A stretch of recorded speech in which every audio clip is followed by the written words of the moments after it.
Come on in, everyone. Come on in because we are back, y'all. We are back to talk about the Diddy trial, catch up on the Diddy trial. Have y'all been keeping up, or have you at least been keeping up with my recaps? I'm not doing them every day. I can't do them every day. But every once in a while, I can come back in here and let y'all know what I heard. And let me tell you something. You know what my new word is? We've been tricked, y'all. We've been lied to. We've been tricked and we've been lied to. Um, I ain't no P. Diddy fan because this is a lot of wrong stuff P. Diddy is doing. He's definitely crazy. But what we've been hearing in the street earlier, it's not even coming out in the trial. Like, didn't everybody hear about the 1,000 baby oil? They raided his home with 1,000 baby oil. Come to find out, y'all, it's only 25 bottles. Now, I'm not saying 25 bottles ain't suspicious, but it ain't 1,000, y'all. We've been lied to. First of all, I was a little bit caught off guard with the whole Cassie testimony. That's what I've been talking about the last two videos. And, we heard a whole lot of testimony about him beating her. We heard a whole lot of testimony about her sticking through the beating. We started hearing more about, all the people she dated. She dated Michael B. Jordan. She dated Kid Cudi. And, every time she dated a different guy, Diddy was jealous of her, and he would do little things like take her car away, take her keys away, take her phone away, punish her. Then we heard things like she was just as jealous as she was with Diddy. So when Diddy was dating different people, like some woman named Gina or something, Cassie's best friend testified that Cassie was real jealous of Gina. We know Cassie admitted on the stand she was jealous of Kim Porter. So just a lot of stuff going on, y'all, where it's just, it ain't coming out like they told us it was. Where are the 1,000 bottles of baby oil? The other thing I want to know is, where are the men that Diddy was supposedly are and slept with? Because we didn't heard a lot of testimony from strippers, whatever, and none of them say that they had sex with Diddy. All of them tell the same old story, that they were paid to come in to have sex with Cassie, and Diddy watched and he masturbated while he watched. It's the same old story. So I'm starting to wonder, are even those stories true? I'm not saying that stuff didn't go on at his P. Diddy party and his white parties, but it sounds like P. Diddy was the type of person where he sets up these rendezvous and he liked watching. So maybe what he did was he set up these rooms in his house, his white party, and what he did was he allowed other people to partake in it because that's the thing that they liked. And maybe what he did was he watched. Maybe that's what we're talking about now. I don't know. But what we're hearing now is different from what I heard in the streets. We heard from another young lady since the last time I talked to you. Her name was Carrie Morgan. She was supposedly the best friend of Cassie, but she said she wasn't best friends with her after about 2000. And she said last time they spoke was 2018. They were friends for over 15, 17 years because they had met in the modeling industry before Cassie even met Diddy. And then that's how she met Diddy, through Cassie. And she said that she saw Diddy beating on Cassie, pulling her by the hair, dragging her, kicking her, doing everything else everyone else said. It's been said a million times, so there ain't no doubt about it that he did it. And then Carrie said, but I drew the line when he put hands on me. Carrie said Diddy put hands on her one time, and after that, she was out. She says, I'm not doing no more. And she ended up getting a $30,000 settlement from that. And here's the thing. Let me tell you another lie I'm coming to. Everybody's saying that Diddy was a tyrant, which is true, but they're saying that everyone was afraid to leave. We're kind of finding out that the only person who didn't leave was Cassie. Everybody else left Diddy. Everybody else. At some point in time, when Diddy acted a fool and did something to them, they left. And not only did they leave, they often left with a check. So once again, here we're finding out that, wait a minute, how can you be the one that couldn't leave when everybody else found a way to leave? And everyone else said, even when they did stay, longer than probably they should have. They stayed because of the money. They stayed because they were still trying to get something from Diddy. But then once he went too far, they said, okay, the money ain't worth it. There you go. That's what most people say, that the money ain't worth it. But Cassie stayed a lot longer. She felt it was worth it. When everyone told her she should leave, she said she couldn't because he owned the keys to her career and he was paying her rent and he was giving her an allowance. You see, she had a lot more money at stake than these other people, so these other people could leave. The minute Diddy acted a fool with anybody, they left his presence and they left with a check. Let me tell you something else I'm not fully convinced of. They talk about a lot of threats Diddy had. He threatened a lot of people, but the thing is, Diddy really never did make good on too much of his threats. He threatened all these people. Oh, if you tell, I'm going to do this. But in the end, you know what he did? He gave them money and had them sign an NDA. You know, it's weird, y'all. It's really, really weird. This woman named Carrie Morgan said that when she finally left, signed her NDA, and got her $30,000, she sent Combs a note telling him, you don't love yourself. Not only do I think Combs doesn't love himself, y'all, I think Combs secretly hates women. Because when you listen to a lot of this testimony, a lot of his violence is against women. You don't really hear him getting into too many beast fights, fist fights, whatever, with men. You hear it's all with women. He didn't like women. I know we heard, at least I heard, that his mother was a victim of domestic abuse. Diddy got some sick stuff going on. You know, I heard, and someone could correct me, that he grew up watching his mother get beat, and he ends up turning into an abuser himself. But part of what you can see with Diddy is he hates these women. It's almost like Diddy hates weak women, women who stick around after a man has beaten them. It's almost as like he resents his mother for sticking around and he hates his mother for it. He loves her, but he hates her. Cassie might be a representation of his mama. He loved his mama, but he also hated his mama for staying around. He loved Cassie. Okay, some people could say, I don't really call it love, but that's fine. But he secretly hates her too. He hates her for being weak. He hates her for being around. He told everybody Cassie's moldable. Basically, what he's saying is I could do whatever I want to Cassie.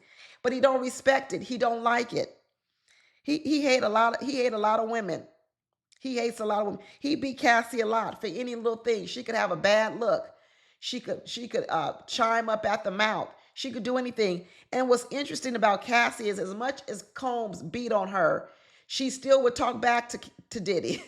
If Diddy did something she didn't like, she wasn't meek and mild in the corner. She would just talk back and then take a licking. I tell you, this was toxic, toxic, toxic. You know, they even had a different professional, his personal assistants come on and take the stand. His name was David James, and he was the assistant from 2007 and 2009. He talked about all the hours he worked from sun up to sundown, sometimes 7 days a week. Well, you know what?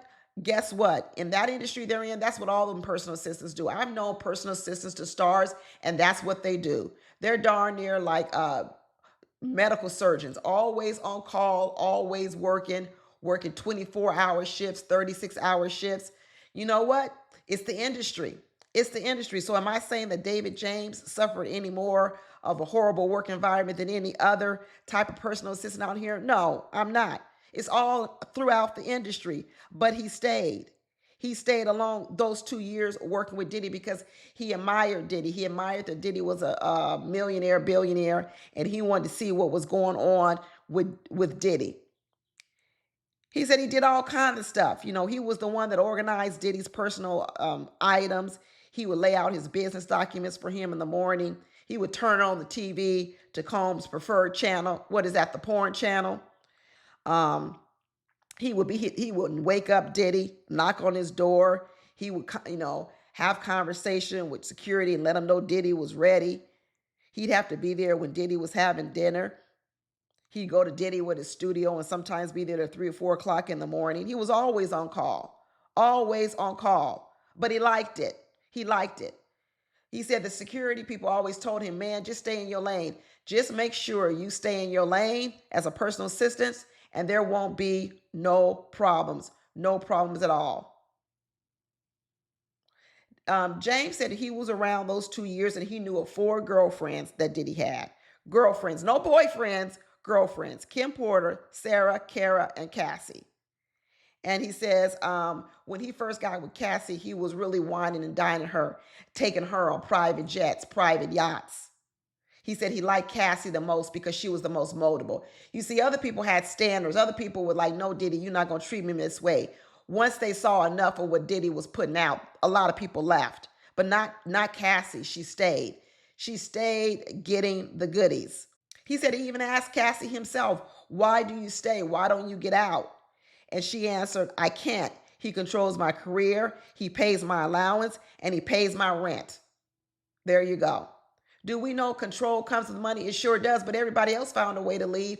Everyone else found a way to leave. Like I said, Cassie staying with Diddy was a result of all the drugs she was doing, her dependency and need to have the money and the lifestyle that he had, in addition to the physical trauma and mental trauma he was exerting on her.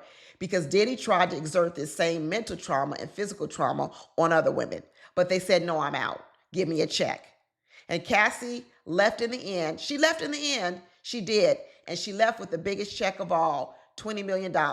And I heard she's suing the whole hotel, Intercontinental Hotel, for another 10. This is what I'm hearing. So Cassie endured the most, stayed the longest, and she got the biggest check of all. They asked James, the personal assistant, did you ever hear about Cassie and Diddy arguing? He said, yeah, most of the time it was really about her career because Cassie really wanted to do modeling and Diddy wanted her to focus on her music career. I guess sing or rap. I don't know. The friend Carrie Morgan said that when Cassie first started, before she really got wrapped up in Diddy, she had a modeling career at 15 years old. And she said at 15 years old, she got a big fat check for $250,000 for a modeling gig. So Cassie was well on her way. So that's what I'm saying. If Cassie was making $250 for one modeling gig when she was 15, then she was well on her way to being, I don't know, a supermodel. You making that much money back then? This is what Carrie's saying. I'm even wondering, then why would you get with Diddy? Diddy wasn't into modeling. Diddy was, maybe because he had a clothing line. Is that what it was all about? Oh, this is very, very suspect. Very, very, very suspect. Like I said, we've been lied to. We've been lied to. I want to hear of Diddy with men because that was a big part of it. And now that you tell me there was only 25 bottles of baby oil, that's a big drop from 1,000. A big old drop. We heard from the other lady, Don Richards, Danny Kane. She too specified she saw Diddy hit Cassie with a skillet. Everybody saw it. Everyone saw it. Not everyone, but a lot of people saw it. And what's interesting is a lot of the men say they didn't see it. When you listen to who saw Diddy strike Cassie and hit Cassie, you don't hear any men saying they saw it. The personal assistant said he never saw it. Later on, we see the exotic dancer. The only people who saw Diddy hit Cassie are women. And I think Diddy wanted the women to see it because I think Diddy hates women. And I think Diddy has a special thing about women because in a lot of ways, Diddy made the men treat the ladies better. There was one scene where that personal assistant got into it with Diddy's personal chef. Now, supposedly, Diddy had even striked his own personal chef. She was a woman. Once again, he hit her. But then there was one time when the personal assistant shoved the lady or did something, and Diddy said he called that personal assistant into the office and said, you better never do that again. And he made that personal assistant write her an apology note and take flowers to her. So Diddy was like, I can beat on the women, but you can't. Diddy told the men, you can't hit the ladies, but I can hit the ladies. They also talk about how Diddy didn't trust a lot of people. Things would go missing from his house, people being in his house, watches, jewelry would go missing, money would go missing. He was making people take lie detector tests. I don't know if that's legal. Can you force a person to take a lie detector test? I don't think so. Not unless you're the law. I don't even think the law can do it. But a lot of this stuff we found that Diddy wasn't even buying or purchasing. I wonder if Diddy can run around and say, well, I didn't buy it, because even a lot of the baby oil and little things that the personal assistant was buying, James said that Diddy never reimbursed him from the company account because he didn't want it on the company charge account. So the security people will give him money back. So if you look at all the records, yeah, maybe he went and bought it for Diddy, but these folks was buying this stuff with their own money, their own credit cards. He said he would pack up the same thing from Diddy every time, a sweatsuit, underwear. He would have a little bag that had this little drug bag that would have different types of pills in it, like Advil and Tylenol and Viagra, things to get his sperm count up, water pills. It was all in like a Louis Vuitton little pouch. And then he would also have some money in it, I guess, so he could pay the people as they would do their little freak offs or whatever else. So he was pretty predictable. That's the thing. Everybody describes P. Diddy as very predictable. Very, very predictable. Later on, when you start talking about the people coming in having sex with Cassie, even they say all the scenes were predictable. Diddy was this wannabe director. He would tell everybody to lather up with baby oil. He would start directing all the scenes, telling everyone what to do. And Cassie was an actor in the movies. And even the male actors in the movie would be like, Cassie would be sighing or whatever, but she wasn't moaning like she didn't want to do it. She was just more like irritated by Diddy's specificity. You know, he was specific about what he wanted them to do. He wanted to be the same way all the time. Even the guys who were coming, one guy named the Punisher said he would come. He'd been there 12 or 14 times. He said it was always the same thing.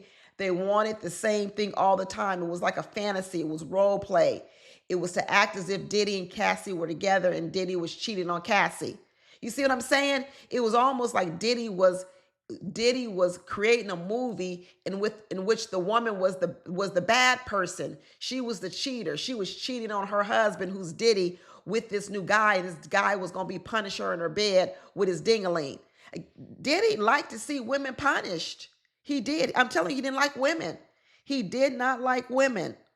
Or should I say, does not like them. The assistant said one time he was bringing some stuff over to Diddy, knocked on the door, came in, and guess he ran into one of these little freak-offs, but all he saw was Cassie in the bed. And then next thing you know, he saw some man with a large endowment. Boy, what are you talking about? How would you know? Then he started giving testimony that he saw Cassie on her back, but normally she lays on her side. How would you know what she normally lays on? This guy was weird. A lot of his testimony that I was reading was a little bit weird to me, but they all say the same thing, that Diddy would sit and watch and masturbate. The baby oil was for the actors, and then what Diddy would use would be the Astro Glide or whatever it was, the lubricant, I guess, and that's the stuff he would use on himself.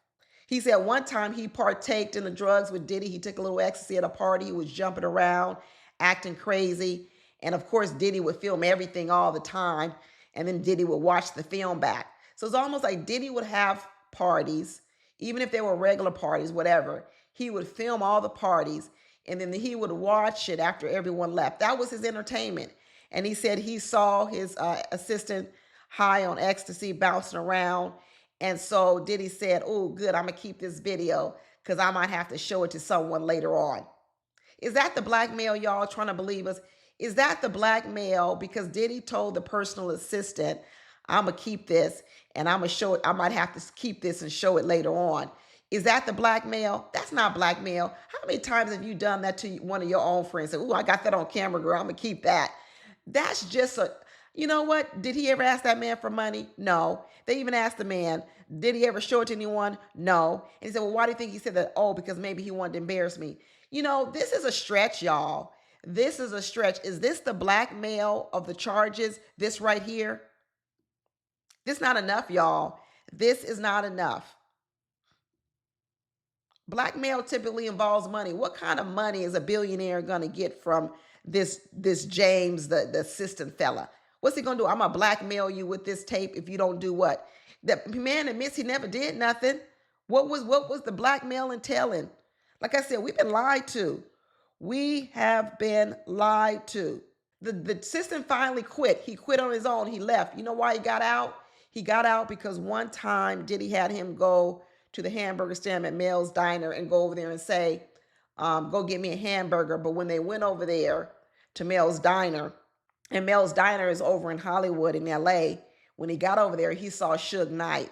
and he was with one of the James, the assistant, was with one of the security people. So they went over there and talked to um, Suge Knight, shook his hand, did whatever. And next thing you know, they said Suge Knight went and got a gun, not pointing it at them or anything, but they decided to get out of there real fast. They go back, they tell Diddy what happened, and Diddy said, "Let's bounce." So Diddy gets in the car. Diddy gets a gun too. They ride back over to Mel's diner, and it happens to be that by then Suge Knight is gone.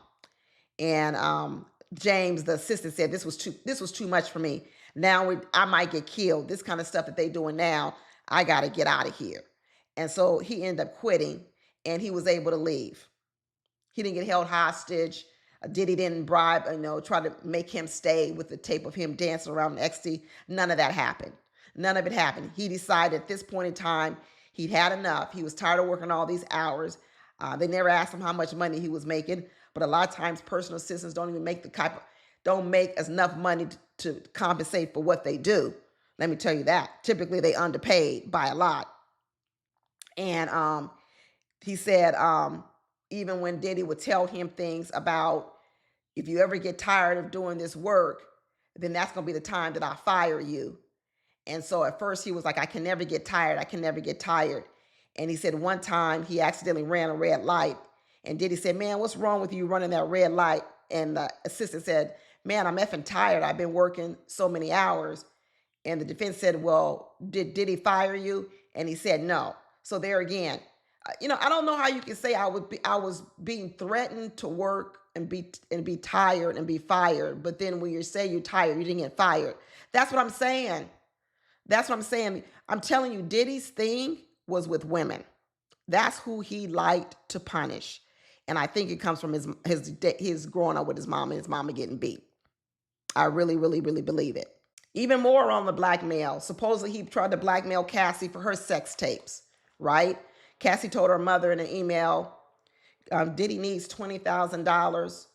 And supposedly the way it happened was because Cassie started dating Kid Cudi, and Diddy was mad. He was jealous.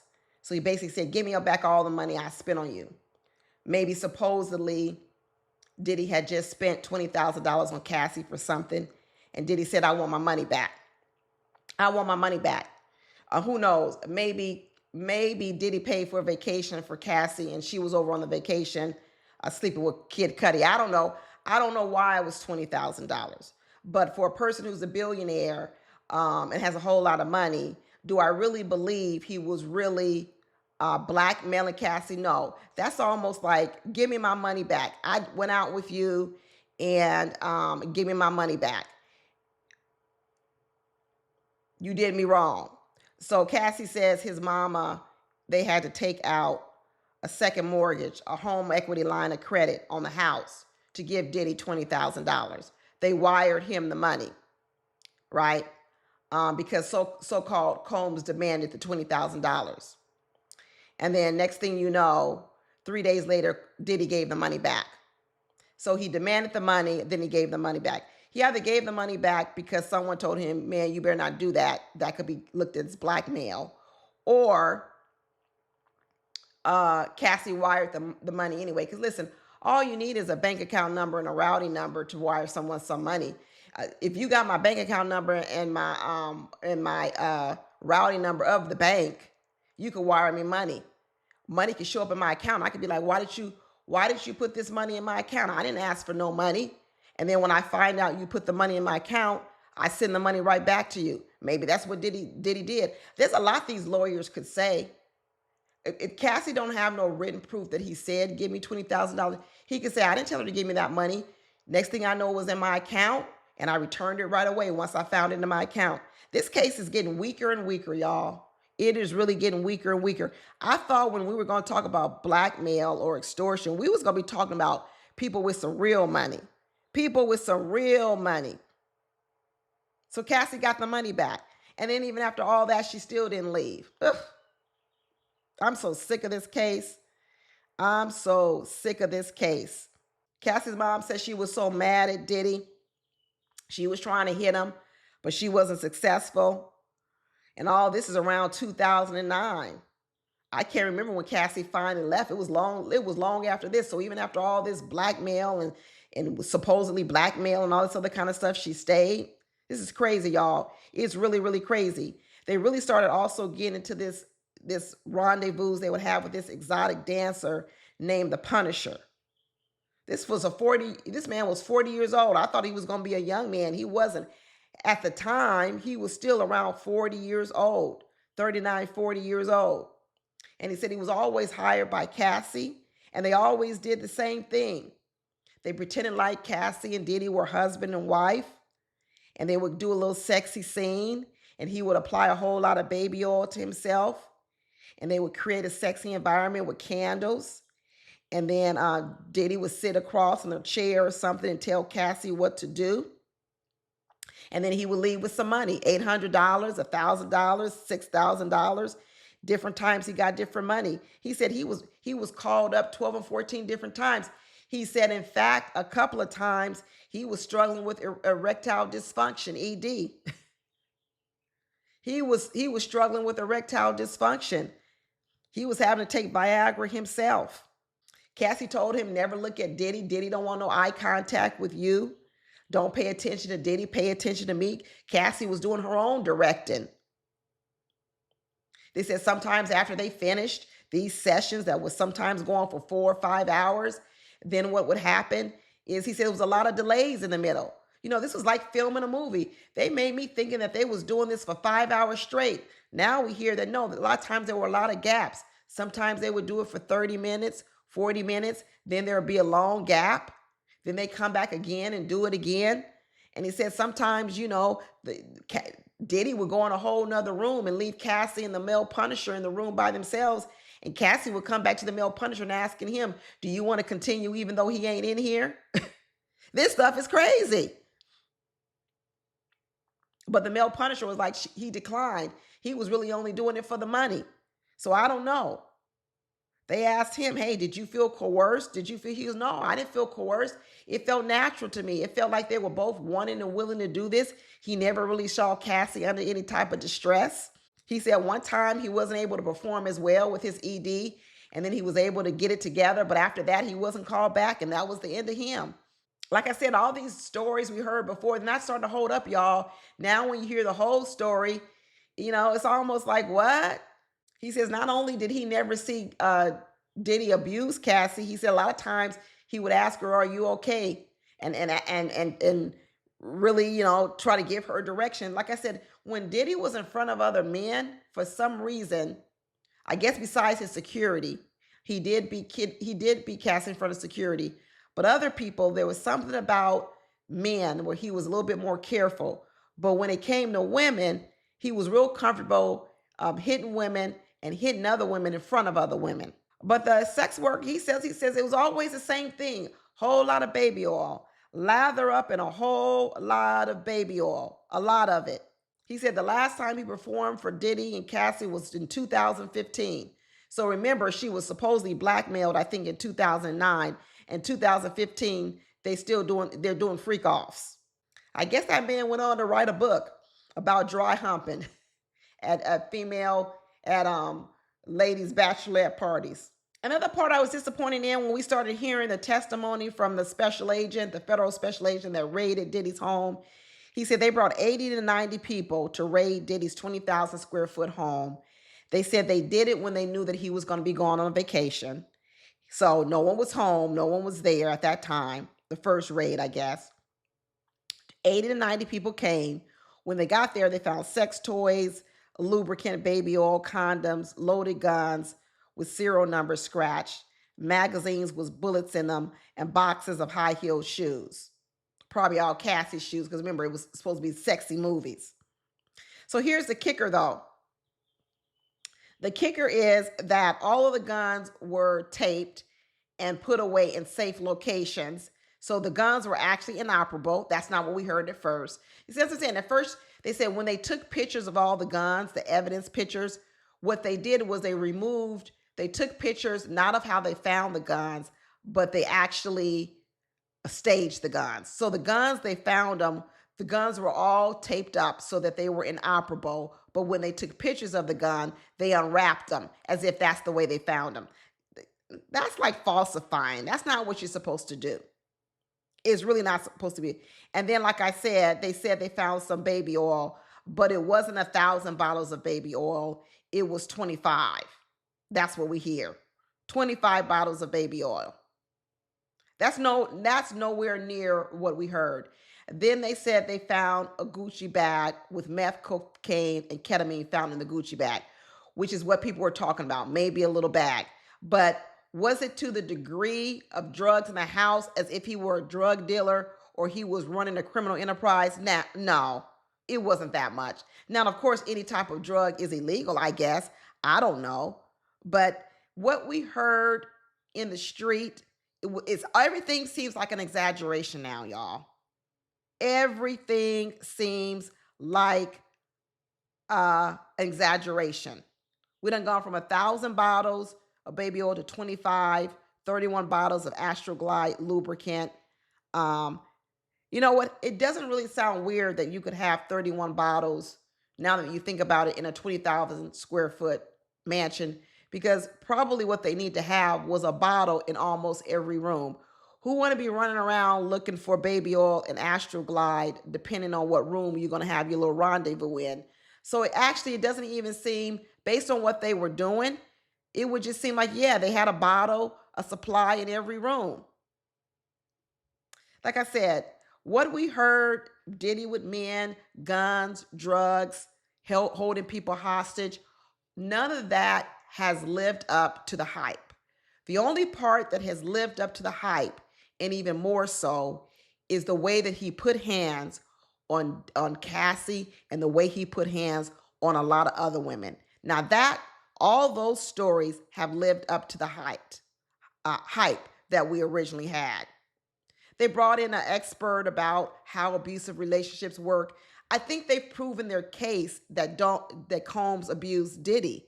I don't really think that there's any more they need to prove to me that he was abusive towards Diddy. And there's nothing they need to prove to me that he was abusive towards women as well. He definitely was.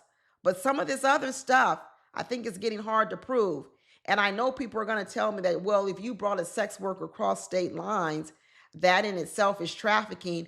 Well, not the type of trafficking they're trying to get Diddy on. They're not trying to get Diddy on trafficking. Let me tell you something. There was an episode in Real Housewives of Atlanta where they brought a man for a male stripper. What was his name? Because it was with Portia Williams and someone else. They brought this male stripper to Real Housewives of Atlanta to do a little performance. Well, that stripper got paid. Sure did. That stripper got paid for coming there. And later on that night, in his off time or whenever else, so the word on the street is that Portia Williams and some other girl at the time, they were trying to say it was Tanya, but it wasn't true, had sex with the male stripper. Well, that means that the Bravo network should be sued for male trafficking because they paid for the sex worker to come into town. And they should have known that with a little bit of liquor, that might would have happened. So that's what I'm saying. This case would need to be way more solid for me to call this actual male trafficking. I don't care what the law is. Then I will be a juror on the stand ignoring the law, because I'm gonna need a lot more to accuse someone of male trafficking versus Diddy bringing in a sex worker so he and Cassie can make these sex videos. I'm gonna need more. I'm gonna need more. Now, if you want to put him in jail, prison for all the abuse that he did to Cassie and these women, then go ahead. But Cassie got 30 million, so I don't know. I really don't know, y'all. I really don't know. And unless you show me some other things with guns besides guns that were inoperable, then I'm gonna have a problem with that too. I'm gonna have a problem with that too. And unless you show me more with drugs besides drugs that was being used for his personal use, and he wasn't necessarily doing it in order to sell them, right? If you're telling me he was just, that he used them and people would get in his drug bag at a party or whatever else, I don't know, y'all. I really, really don't know. They would have to send a lot of people in jail. You know how many drug parties there are in Hollywood where drugs were supplied? It's an overhype. I feel like it's an overreach. They've made Diddy like he's like Pablo Escobar or something, and he's not. He's not. I read somewhere like he's not Pablo Escobar. He really is just Hugh Hefner. He really is just Hugh Hefner. This is crazy, y'all. Really, really crazy. But that's all I got so far of the update. I'm going to stay up to date on. Let me know what y'all think down in the comments, and I'll talk to y'all later. Bye.